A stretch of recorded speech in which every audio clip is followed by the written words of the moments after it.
تبارك الذي نزل الفرقان على عبده ليكون للعالمين نذيرا بسم اللہ الرحمن الرحیم انا انزلناہ فی لیلۃ القدر، یقیناً ہم نے قرآن مجید کو نازل کیا شب قدر میں، یعنی قدر کا لفظی ترجمہ اندازہ ہے، اور اندازے کے قریب ایک لفظ ہے ایویلیویشن، اسیسمنٹ۔ تو آپ اس کا ترجمہ کیجئے، ہم نے نازل کیا اس قرآن کو ان دا نائٹ آف ویلیو۔ تو جن لوگوں کو بیرون ملک آنے جانے کا تجربہ ہے، خاص طور پر برطانیہ میں ویلیو پروڈکٹس جو ہے وہ چلتی ہیں، بڑے بڑے سٹورز جو ہیں، سپر سٹورز، وہ ایک ہی پروڈکٹ جو ہے وہ 2 شیلفوں پر رکھتے ہیں۔ ان کا دعویٰ یہ ہے کہ پروڈکٹ ایک ہی ہوتی ہے، ذرا پیکنگ میں فرق ہوتا ہے، ایک ذرا سستی پیکنگ ہوتی ہے اسی چیز کی، اسے ویلیو پروڈکٹ کہتے ہیں۔ تو 1000 مہینے میں جتنی عبادت کی جاتی ہے، اللہ تعالیٰ اس رات میں سیل لگاتا ہے جس رات میں قرآن مجید نازل کیا گیا۔ اور یہ بادشاہوں کا عام دستور ہے کہ اپنی تاج پوشی کے دن اور نیشنل ڈیز پر وہ قیدیوں کو بھی رہائی دیا کرتے ہیں، اور بڑے بڑے اعزازات جو ہیں وہ گورنر ہاؤس میں بھی تقسیم ہوتے ہیں اور پریزیڈنٹ ہاؤس میں بھی تقسیم ہوتے ہیں خاص دنوں پر۔ تو اللہ تعالیٰ کے ہاں وہ خاص دن ہے، سب سے بڑا دن ہے کہ جس میں قرآن مجید نازل کیا گیا، اس کو اللہ تعالیٰ نے لیلۃ القدر کہا ہے، نائٹ آف ویلیو۔ وما ادراک ما لیلۃ القدر، اور تم کیا سمجھے وہ قدر کی رات کیا ہے؟ لیلۃ القدر خیر من الف شہر، قدر کی رات 1000 مہینوں سے بہتر ہے۔ تنزل الملائکۃ والروح فیہا باذن ربہم من کل امر، اترتے ہیں فرشتے اور روح یعنی جبرائیل علیہ السلام اس رات میں اپنے رب کے اذن سے ہر حکم کے ساتھ۔ سلام ہی حتی مطلع الفجر، سراسر سلامتی ہے یہ رات طلوع فجر تک۔ اس کو اللہ تعالیٰ نے مسلمانوں کے لیے قیامت تک کے لیے اس کو بنا دیا ہے، لیکن اس کو روٹیٹ کیا ہے نبی اکرم صلی اللہ علیہ وسلم کے فرمان کے مطابق آخری عشرے کی طاق راتوں میں، اور آج بھی آخری عشرے کی ایک طاق رات ہے، اور اس میں آج ہم بیٹھے ہیں کہ آج ہی وہ رات ہو۔ اس میں ایک کنفیوژن، اس کا میں ازالہ کرنا چاہتا ہوں کہ بہت سے لوگ جو ہیں وہ اس کنفیوژن کا شکار ہوتے ہیں کہ سعودی عرب میں تو وہ رات جو ہے وہ اور ہوتی ہے، ہمارے ہاں وہ رات اور ہوتی ہے۔ اصل رات کون سی ہے؟ میں آپ کو بتا دینا چاہتا ہوں کہ سعودی عرب کی رات اور ہماری رات ایک ہی رات ہے۔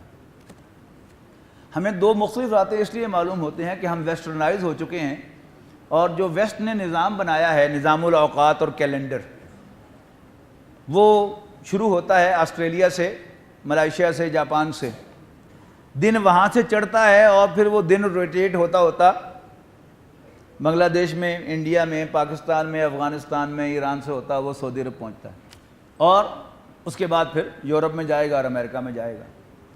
آپ کو معلوم ہے کہ اس انگریزی حساب کے مطابق بھی جاپان اور آسٹریلیا کی جو ڈیٹ ہے وہ مختلف ہوتی ہے کیلیفورنیا کی ڈیٹ سے، اس لیے کہ کیلیفورنیا کے ٹائم کا اور ہمارے ٹائم کا، پاکستان کے ٹائم کا، گرمیوں میں 12 گھنٹے کا فرق ہوتا ہے۔ اس وقت یہاں 12:05 ہوئے ہیں رات کے، تو وہاں دوپہر کے 12:05 ہوں گے، اور آسٹریلیا تو ہم سے بھی 4 گھنٹے آگے ہے۔ تو جب تک ان کا اگلا دن چڑھ جاتا ہے، ابھی ان کا پچھلا دن ہی کھڑا ہوتا ہے۔ یہی فرق جو ہے، حالانکہ اگر آپ نے انٹرنیشنل سفر کیا ہے تو آپ صبح 4 بجے لاہور سے سوار ہوں ہوائی جہاز پر، آپ 16 گھنٹے کا سفر کر کے دوپہر کو امریکہ پہنچ جاتے ہیں۔ اب دوپہر کو اگر آپ اپنی گھڑی کے حساب سے دیکھیں گے تو کل کتنے گھنٹے ہوئے؟ 8 گھنٹے میں آپ پہنچ گئے، لیکن سفر تو آپ نے 16 گھنٹے 17 گھنٹے کا کیا ہے۔ وہ کیوں؟ کہ سورج بھی آپ کے ساتھ ساتھ ہی چلتا رہتا ہے۔ اچھا، اب اگر ہم یہ سمجھیں، یہ تو یعنی جغرافیہ دانوں نے بھی یہ بات جو ہے وہ بھانپ لی ہے، جان لی ہے کہ دنیا کا مرکز، سینٹر آف گریوٹی جو مکہ مکرمہ ہے، اور جو انہوں نے طول برد اور عرض برد کھینچے ہیں ان میں 0 کے اوپر جو ہے مکہ مکرمہ ہے۔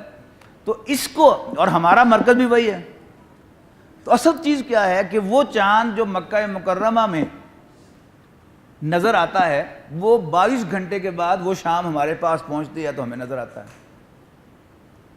وہی رات ہوتی ہے جو 22 گھنٹے پہلے مکہ مکرمہ میں شروع ہوئی تھی, وہ پورا چکر لگا کر گلوب کا 22 گھنٹے کے بعد ہمارے پاس پہنچتی ہے. راتیں دو نہیں ہیں, ہمیں دو اس لیے لگتی ہیں کہ ہم انگریزی تقویم میں سوچنے کے عادی ہو گئے ہیں, ورنہ اگر ہم اپنی تقویم کو اسلامائز کر لیں, اور ہمارا دن جو ہے وہ کب شروع ہوتا ہے, شام سے شروع ہوتا ہے, معلوم ہے نا آپ کو. ہم روزے اسی حساب سے رکھتے ہیں. ہم کون سی رات میں بیٹھے ہیں, 29ویں رات میں بیٹھے ہیں, اور کل روزہ ہوگا 29واں. جبکہ انگریزی حساب میں کیا ہوتا ہے, دن پہلے آتا ہے رات بعد میں آتی ہے. اسلامی تقویم میں رات پہلے آتی ہے دن بعد میں آتا ہے. تو وہ رات جو شروع ہوئی تھی سعودی عرب میں, وہ 22 گھنٹے کے بعد ہمارے پاس پہنچی ہے.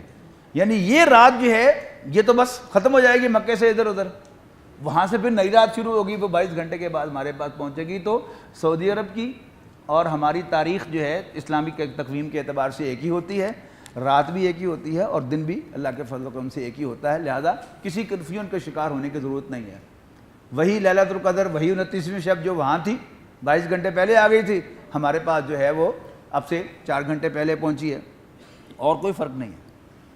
تو انا انزلناہ فی لیلۃ القدر وما ادراک ما لیلۃ القدر لیلۃ القدر خیر من الف شہر تنزل الملائکۃ والروح فیہا باذن ربہم من کل امر سلام ہی حتی مطلع الفجر. بسم اللہ الرحمن الرحیم. لم یکن الذین کفروا من اہل الکتاب والمشرکین فی منفقین حتی تاتیہم البینہ. اللہ تعالیٰ ہرگز نہیں ہے کہ وہ کانٹ پھینکے کافروں کو, خواہ وہ اہل کتاب میں سے ہو یا مشرکوں میں سے, حتی تاتیہم البینہ, یہاں تک کہ ان کے پاس بینہ آ جائے. ایک اور فتنے کی طرف میں آپ کی توجہ دلائے بغیر نہیں رہ سکتا کہ پچھلے کوئی 20 سال سے ایک نیا فتنہ جو ہے اس کا آغاز ہوا دنیا میں, کہ یہودیوں اور عیسائیوں نے مسلمانوں کو ایک اور طرح سے گھیرا, جو مسلمان ان کے پاس رہتے ہیں یورپ میں. اور ہوا یہ کہ پہلے انہوں نے ایک ڈھونگ رچایا ڈائیلاگ کا, کہ جو ابراہمک ریلیجنز ہیں, حضرت ابراہیم کے ماننے والے مسلمان, عیسائی اور یہودی, ان کے درمیان کوئی ڈائیلاگ کا آغاز ہونا چاہیے. اور میں نے خود دیکھا ہے, شریک بھی ہوا ایک آدھ محفل میں, کہ بلکہ ایک سے زائد میں, کہ جس میں ایک یونیفیکیشن کا پروگرام بنایا انہوں نے کہ یہ 3 مذاہب جو ہیں یہ تو ایک ہو جانے چاہیے. اب مسلمان مساجد کے اندر بھی امریکہ کے اندر میں نے ہوتے ہوئے دیکھا ہے کہ جی وہ انٹرفیتھ ڈائیلاگ ہو رہا ہے. اور یہ چکر کیا ہے, انٹرفیتھ ڈائیلاگ جب آپ کریں گے کسی کے ساتھ ایک پلیٹ فارم پر جائیں گے تو آپ کو مشترک باتیں کرنی پڑیں گی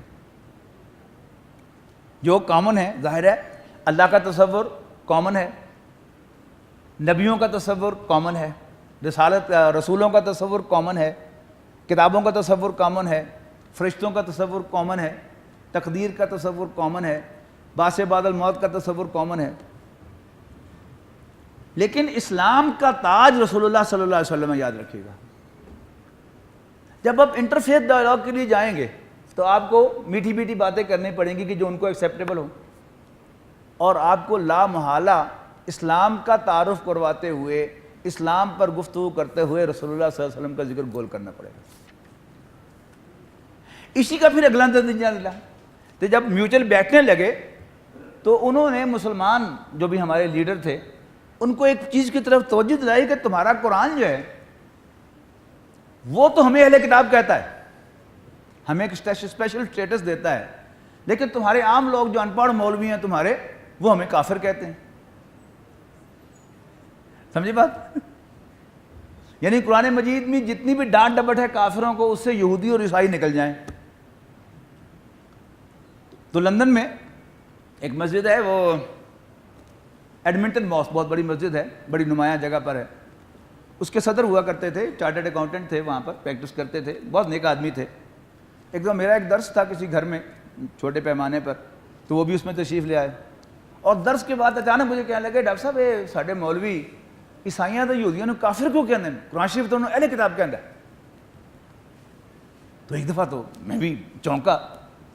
اللہ تعالیٰ نے میری رہنمائی کی, میں نے کہا جی مولوی نہیں کہندا, اللہ تعالیٰ قرآن مجید میں کہہ رہا ہے کہ اگلی آیت کا میں نے حوالہ دیا جو آیت نمبر 6 ہے، ان الذین کفروا من اہل الکتاب والمشرکین، کہ کافر خواہ اہل کتاب میں سے ہو یا مشرکوں میں سے. میں کہا قرآن مجید ان کو کافر کہہ رہا ہے وضاحت کے ساتھ، اہل کتاب بھی کافر ہیں جب وہ چپ کیے جائیں.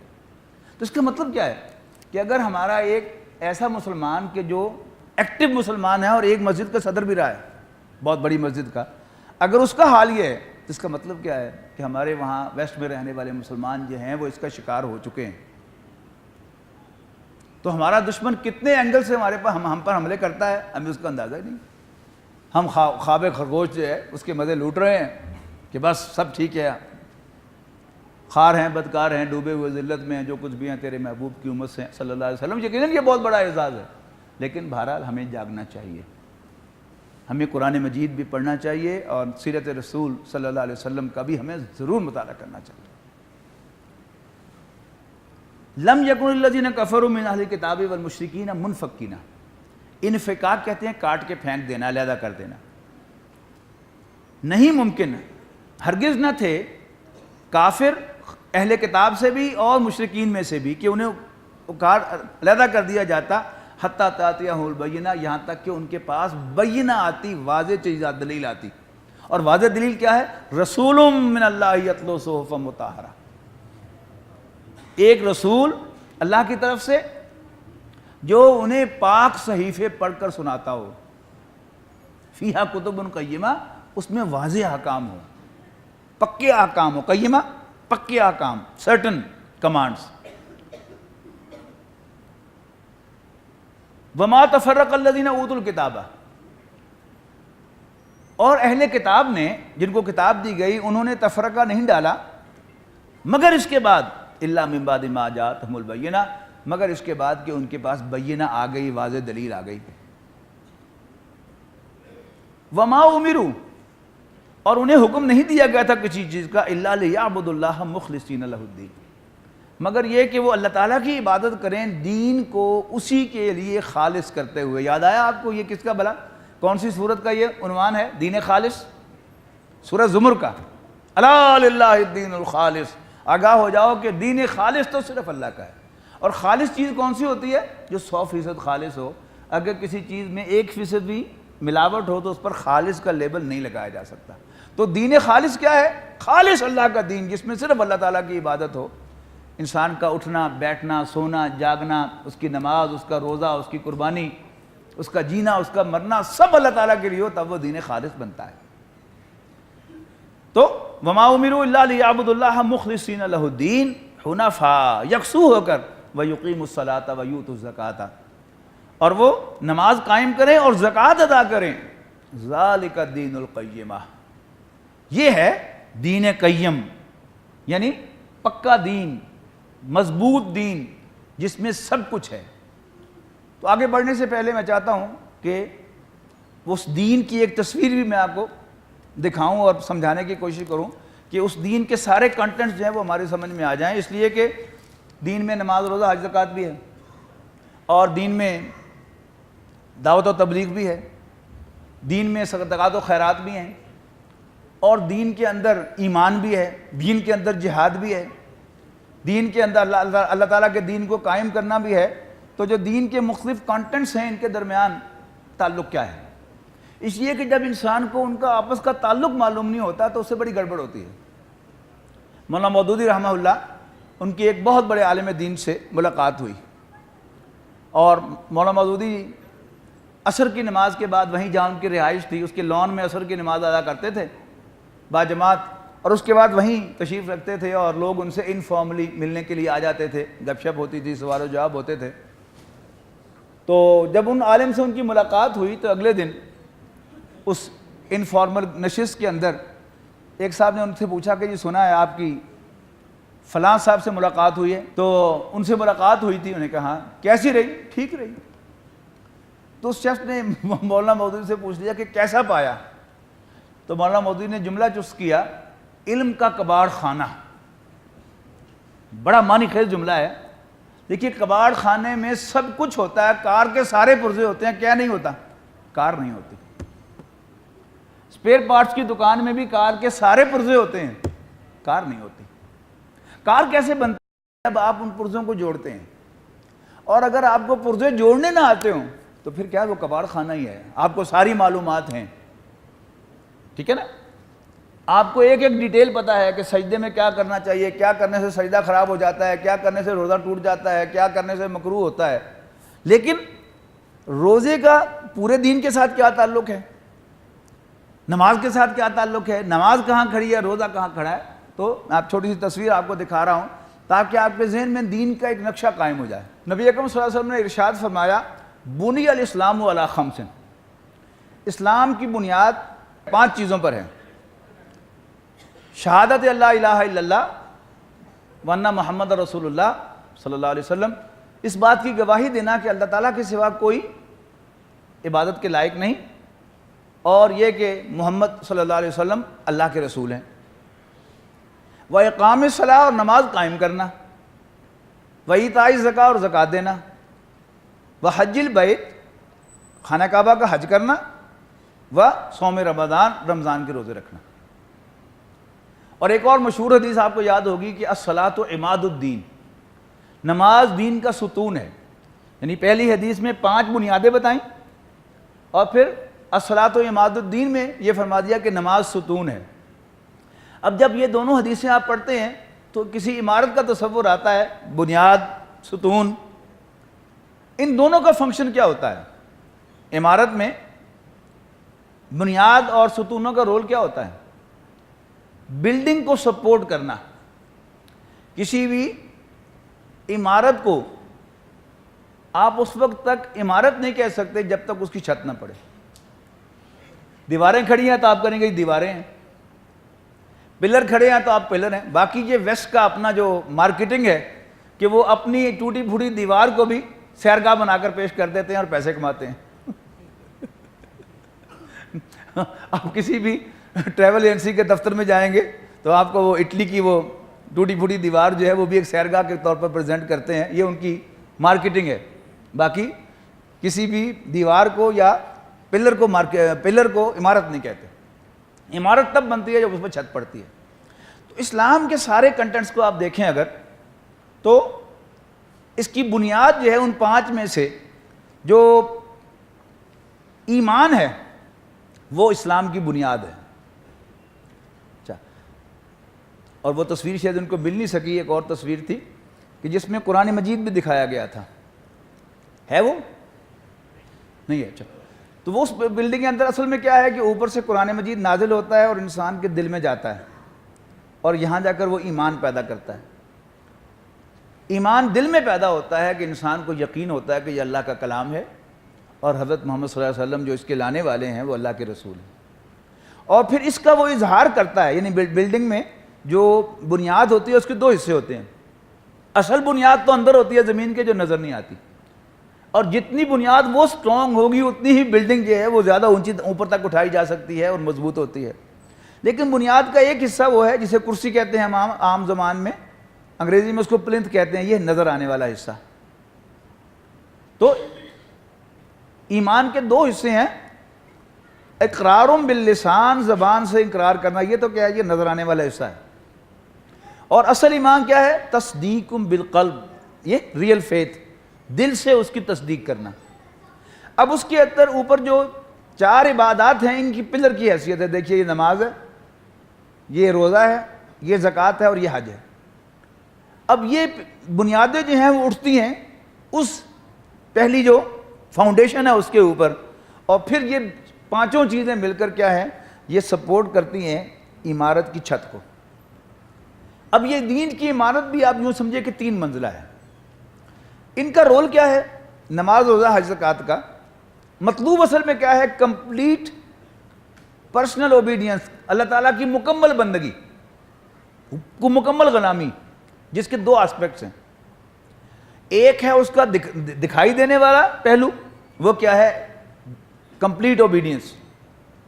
ایک اس کا ہے اندر کا پہلو، وہ کیا ہے؟ اللہ تعالیٰ کی بندگی، اللہ تعالیٰ کی غلامی، اللہ تعالیٰ سے ڈرنا، اللہ تعالیٰ پر توکل کرنا۔ یہ کیا ہے؟ اس ایمان کی مینیفیسٹیشنز ہیں کہ جس اللہ کو ہم مانتے ہیں اور جس رسول صلی اللہ علیہ وسلم کو ہم تسلیم کرتے ہیں، ان کا ثبوت جو ہے وہ اصل میں کیا ہے؟ ہمارے دل میں خوف خدا پیدا ہو، ہم اللہ تعالیٰ کی بندگی کریں پوری زندگی میں، اس سے ڈریں، اس پر بھروسہ کریں، اسی سے مانگیں، یہ سب جو تقاضے ہیں بندگی کے۔ لیکن ہم میں سے ہر شخص یہ چاہتا ہے کہ اس کو اللہ پر توکل حاصل ہو جائے، لیکن ہوتا نہیں۔ ہم میں سے ہر شخص، کوئی بھی نیک آدمی نظر آتا ہے تو ہم کہتے ہیں ساڑھے واسطے دعا کرنا، اسے بھی نیک بن جائیے۔ اس کا مطلب کیا ہے؟ کہ ہمارا جی چاہتا ہے نیک بننے کو، لیکن سم تھنگ از رانگ، جانتا ہوں ثواب طاعت و زہد، پر طبیعت ادھر نہیں آتی۔ تو یہ 4 پلرز کیا ہیں؟ یہ اصل میں آپ کی میری طبیعت کو ادھر لانے والے ہیں۔ انسان بھول جاتا ہے کہ اس نے اللہ تعالیٰ سے کیا عہد کیا ہے، وہ بھول جاتا ہے کہ وہ کیا ہے، وہ اللہ کا بندہ ہے۔ تو 5 وقت اللہ کی خدمت میں حاضر ہو کے ہاتھ باندھ کر اس کے سامنے ہم یاد کرتے ہیں کہ ہوئے مائی ایاک نعبد، اے اللہ ہم تیرے بندے ہیں، و ایاک نستعین، اور ہم تجھی سے مدد مانگتے ہیں۔ پھر مال کی محبت، یہ دنیا کی محبت کا سمبل ہے، یہ ہمارے دل میں اتنی رچی بسی ہوئی ہے کہ ہمیں اللہ کی طرف، آخرت کی طرف مڑنے نہیں دیتی۔ لہذا منیمم ریکوائرمنٹ کیا ہے؟ زکوٰۃ دینا۔ یہ اپنے ہاتھ سے اپنے جمع شدہ مال میں سے زکوٰۃ دو، تاکہ دل میں سے محبت جو دنیا کی ہے وہ کھرچی جائے، ریگولر بیسس پر ہر سال دو۔ اور ہمارے نفس کے تقاضے، بھوک، پیاس، غصہ اور سیکس، بڑے خطرناک تقاضے اور بڑے منہ زور تقاضے، انسان اس کے لیے مرنے کو تیار ہو جاتا ہے۔ تو ان پر کنٹرول کرنے کے لیے یہ فاسٹنگ ہے، روزہ ہے۔ دیکھیے، اپنے نفس کو عادی بناؤ کہ کھانا ہے تمہارے پاس، کوئی ہاتھ روکنے والا بھی نہیں ہے، لیکن نہیں، اللہ نے منع کیا۔ ٹھیک ہے؟ تم اپنے گھر میں ہو اور صرف بیوی ہے تمہارے پاس، نوجوان ہو، جی چاہتا ہے، لیکن نہیں، اللہ تعالیٰ دیکھ رہا ہے۔ تو یہ کیا ہے؟ یہ اپنے نفس پر کنٹرول سکھاتا ہے روزہ۔ اور حج جو ہے، یہ تمام جتنی یہ 3 عبادات ہیں، ان سب کو جمع کرنا ہے، پیسہ بھی لگتا ہے اس میں، اور روزے سے سملر پابندیاں بھی ہیں اس کے اندر، اور اللہ تعالیٰ سے لا بھی لگانا ہے نماز کا۔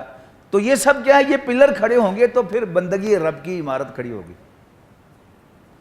تو یہ کیا ہو گیا؟ پلرز کا کام چھت کو سپورٹ کرنا، بنیاد کا کام چھت کو کنسولیڈیٹ کرنا۔ تو یہ 5 بنیادیں بنی، 4 پلر، 1 فاؤنڈیشن، ان پر آپ کی بندگی کی عمارت کھڑی ہوئی۔ تو بندگی کی عمارت کا پہلا تقاضا کیا ہے؟ خود اللہ کا بندہ بننا۔ میں اے اللہ تیرا بندہ ہوں، ایاک نعبد و ایاک نستعین۔ اور پھر اس کی دوسری منزل ہے، یعنی یہ پلر اسی طرح آگے چڑھیں گے، یہ نہیں کہ جب پہلی منزل ہو گئی تو اب یہ پلر ختم ہو گئی، نہیں۔ یعنی جتنی بھی ساری ماڈرن کنسٹرکشن ہوتی ہے کنکریٹ کی، وہ پلرز پر ہی کھڑی ہوتی ہے۔ پلرز اور اوپر جائیں گے تو پھر دین کا دوسرا تقاضا آئے گا، وہ کیا ہے؟ دوسروں کو بھی اللہ تعالیٰ کی بندگی کی دعوت دینا، دعوت دین۔ وَمَنْ أَحْسَنُ قَوْلًا مِّمَّنْ دَعَا إِلَى اللَّهِ، اس سے بڑھ کر کسی کی بات اچھی ہے جو لوگوں کو اللہ تعالیٰ کی طرف بلاتا ہے۔ وَعَمِلَ صَالِحًا، خود بھی اچھے عمل کرتا ہے، وَقَالَ إِنَّنِي مِنَ الْمُسْلِمِينَ، اور میں کہتا ہے کہ میں مسلمانوں میں سے ہوں۔ اب دعوت کی مختلف اصطلاحات ہیں، دعوت اللہ اس کی ایک اصطلاح ہے، تبلیغ اس کی ایک اصطلاح ہے، دعوت ایک اس کی اصطلاح ہے، امر بالمعروف نہی عن المنکر اس کی اصطلاح ہے۔ بنیادی کیا ہے؟ دعوت و تبلیغ۔ ان دونوں میں کیا فرق ہے؟ تبلیغ کے مطلب ہے پہنچانا، اللہ کا میسج دوسرے بندوں کو پہنچانا، اور میسج بلا کر انہیں پہنچا کر انہیں اللہ کی طرف بلانا۔ پہلا سٹیپ تبلیغ ہے اور دوسرا سٹیپ دعوت ہے۔ لیکن عام ہم اردو محاورے میں دعوت و تبلیغ کہتے ہیں، لیکن اصل میں یہ تبلیغ و دعوت ہے کہ پہلے اللہ کا پیغام پہنچانا اور پھر انہیں بھی اللہ کی بندگی کی دعوت دینا۔ لیکن ایک ایسے معاشرے میں جہاں شرک ہو، اللہ تعالیٰ کی بغاوت ہو اور اللہ تعالیٰ کی بغاوت کا نظام قائم ہو، جیسے ہمارے ملک میں سود جو ہے یہ اس کا نظام رائج ہے، سرکاری سطح پر بھی سود ہے، انفرادی سطح پر بھی سود ہے۔ ایک گندم کا دانہ بھی ہم نہیں کھا سکتے جس میں سود کی انوالومنٹ ہو۔ کسان بھی سودی قرضے لے رہا ہوگا، اور پھر اس کے بعد بھی ہر جو چھوٹی سی فیکٹری لگے گی اس بھی قرضہ لیے ہوئے ہوگی۔ تو سود سے ہم بچ ہی نہیں سکتے 100%۔ کوئی شخص انفرادی زندگی میں بچ بھی جائے تو آپ نے فرمایا کہ وہ سود کے گرد و غبار سے نہیں بچ سکتا، ٹھیک ہے نا۔ اور فرض کیجئے ایک دریا جو ہے وہ مشرق سے مغرب کی طرف بہہ رہا ہے، اور سب لوگ ایک ہی راستہ ہے، سب لوگ اسی میں اپنا سامان پھینک رہے ہیں، اسی میں خود بھی کود رہے ہیں، اور تیرتے ہوئے پانی کے ساتھ ساتھ فلو کے ساتھ اپنی کشتیاں بھی بڑے آرام سے اسی فلو آف واٹر کے ساتھ جا رہے ہیں مغرب کی طرف۔ ایک بندہ اٹھتا ہے، او اللہ کے بندوں کدھر جا رہے ہو؟ تمہاری منزل تو مشرق میں تھی. عام طور پر تو سارے کہیں گے پاگل ہو گیا, دماغ خراب ہے اس کا. یہی ہوا ہر نبی کے ساتھ کہ لوگ انہیں فلو غلط راستے کی طرف, غلط منزل کی طرف جا رہے تھے. اللہ کے نبی نے آواز لگائی, کدھر جا رہے ہو؟ تمہاری منزل تو ادھر ہے. تو اکثر نے تو کہا کہ پاگل ہو گیا یہ. کچھ لوگوں کی سمجھ میں آیا. اب جن کی سمجھ میں آیا وہ بھی دو حصوں میں تقسیم ہو گئے. کچھ نے کہا کہ ہاں بات تو ٹھیک ہے, لیکن ہماری کچھ ریزرویشن ہے, یہ ہم میں سے نہیں ہے, ہم رائی ہیں, یہ راجپوت ہے, ہم نہیں مانیں گے اس کی بات. انبیاء کرام کے ساتھ یہی ہوا, حضور صلی اللہ علیہ وسلم کے ساتھ خاص طور پر, کہ یہ ہاشمی ہے. مکے کے لوگوں نے اس لیے نہیں مانا, اور اہل کتاب نے اس لیے نہیں مانا کہ یہ حضرت اسماعیل کی اولاد سے, ہم حضرت اسحاق کی اولاد میں سے, یہ ہمارا شریک ہے, چاچے کے پتر ہیں. شریکہ آ گیا, نہیں مانا. پھر جن کی سمجھ میں آ گیا انہوں نے مان بھی لیا, لیکن کہا کہ نہیں بڑا مشکل کام ہے. یعنی فلو آف کرنٹ کے خلاف چلنا یہ آسان کام نہیں ہوتا. نہ اس کے مخالف سمت میں کشتی چلانی آسان ہوتی ہے, نہ مخالف سمت میں تیرنا آسان ہوتا ہے. انہوں نے کہا ہاں کہتے تو ٹھیک ہو, لیکن ہمارے بس کی بات نہیں. لیکن کچھ لوگ ایسے ضرور ہوتے ہیں کہ جو کہتے ہیں کہ یار آؤ ہم ہاتھ میں ہاتھ ڈالیں اور زور لگائیں اور اس دریا کا رخ ہی موڑ دیں. نبی اکرم صلی اللہ علیہ وسلم اور صحابہ کرام نے یہ کارنامہ دکھایا ہے کہ عرب شرک کا گڑھ تھا, شرک کا گڑھ تھا. تو نبی اکرم صلی اللہ علیہ وسلم نے اپنی دعوت کے ذریعے سے کیا کیا, کچھ مخلص لوگ نکالے, اور وہی مخلص لوگ جو تھے, یعنی مکہ مکرمہ میں آپ کی 13 سال کی دعوت کے نتیجے میں 100 سوا 100 زیادہ سے زیادہ جو فگر ملتی ہے وہ 150 ہے لوگ ایمان لائے. لیکن آپ کی جماعت کا اصل سینٹرل کور وہی تھے. آپ نے ان کو اکٹھا کیا اور ان کو لے کے مدینے آ گئے, اور مدینے سے بھی سابقون مل گئے, السابقون الاولین من المہاجرین والانصار, اور یہ بنا نبی اکرم صلی اللہ علیہ وسلم کی جماعت کا اصل کور. اور پھر انہوں نے کیا کیا, تن من دھن لگا دیا, جانیں قربان کر دیں, سب کچھ لگا دیا, لیکن دریا کا رخ موڑ دیا اور اللہ کا دین یہ دیکھیے قائم کر دیا.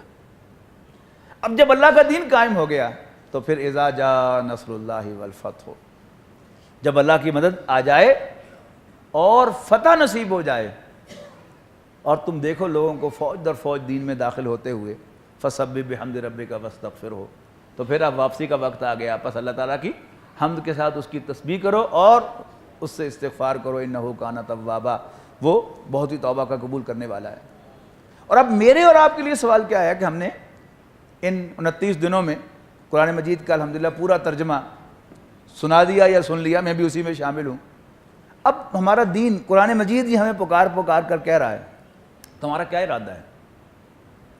کوئی سمجھ آئی تمہارے بات؟ کوئی تمہارے اندر آمادگی ہوئی پیدا کہ ہم بھی رسول اللہ صلی اللہ علیہ وسلم کے اس مشن کو لے کر کھڑے ہو جائیں؟ اور یہ ملک پاکستان, جیسا کہ میں نے پرسوں تفصیل سے بتایا تھا کہ یہ ملک خالص اللہ تعالیٰ کی دین ہے. کسی تاریخ کے اصول کے مطابق اس کی کوئی تاریخ ہی نہیں ہے.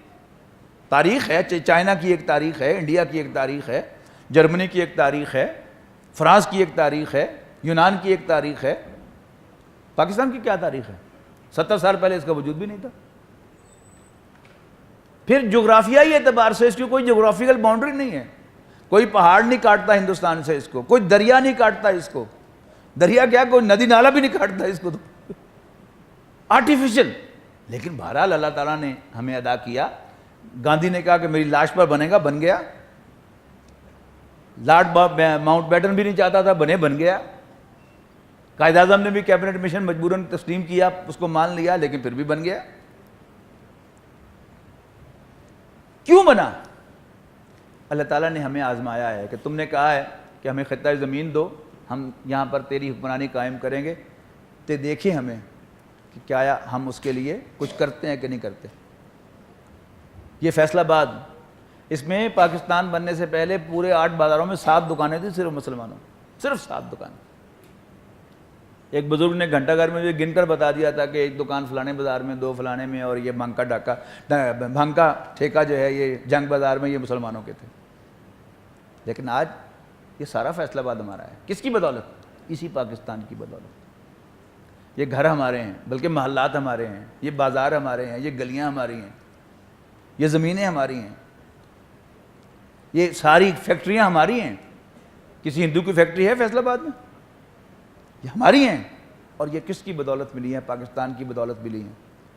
اور اگر آپ اخبار پڑھتے ہیں اور ٹی وی دیکھتے ہیں، ذرا آنکھیں کھول کر، اور ذرا آنکھیں کھول کر، دل کی آنکھیں کھول کر اخبار پڑھتے ہیں، تو صاف ظاہر ہو رہا ہے کہ اب مسلمانوں کے اوپر سخت دن آنے والے ہیں۔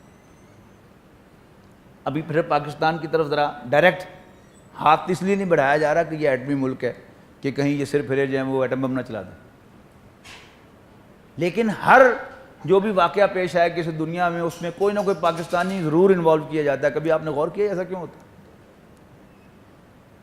کیس تیار ہو رہا ہے ہمارے خلاف کہ جب موقع ملے تو یوں کر کے اس کے سارے ایٹمی ہتھیار جو ہے وہ چھین لیں اور اس ملک کا وجود ختم کر دیں۔